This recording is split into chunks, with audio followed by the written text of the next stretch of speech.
বিসমিল্লাহির রহমানির রহিম।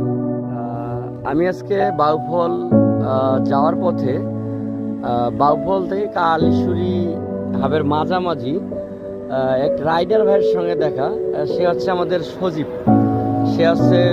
রাইডার। সে অত্যন্ত খুব ভালো কাজ করে দীর্ঘদিন থেকে। সে এই বৃষ্টির মাঝেও সে অত্যন্ত কষ্ট করে। সে হচ্ছে একটা ব্যাগ ঘাড়ে নিয়ে বাইক, মানে টোটালি সব মিলে একটা ভালো সে কাজ করে। প্রত্যেক দিন রোদ বৃষ্টি ঝড় সব মিলেই এটা আমাদের সার্ভিস দিতে থাকে। তো ভাইয়া হচ্ছে আপনার নাম কি? সজীব হোসেন। কোন লোকেশনে আপনি কাজ করেন? কোন কোন লোকেশনে আপনার পরিচয়টা দিবেন? জি জি জি।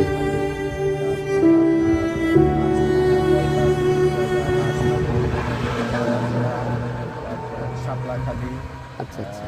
আফসারি গ্যারেজ, বুসিঙ্গা, আরও অনেক লোকেশন আছে যেগুলো কাজ করি। এবং আমার লোকেশনগুলো অত্যন্ত দুর্গম এলাকা, জি কাঁচা রাস্তা, ইটের রাস্তা এবং অনেক দূরত্ব, প্রায় 35-40 কিলোর উপরে দূরত্ব আমার হাত থেকে। তো ঝড় বৃষ্টির ভিতরে ডিউটি করতে আছি, আচ্ছা। সব মিলাই আর কি। যাক, ভালো লাগলো। আপনার পরিশ্রমগুলো আমাদের স্টেট ফার্স্টে গাঁথা হয়ে থাকবে। ঠিক আছে, ধন্যবাদ সজীব ভাই। আপনি ভালো থাকবেন, দোয়া কামনা করি। হ্যাঁ, ঠিক আছে।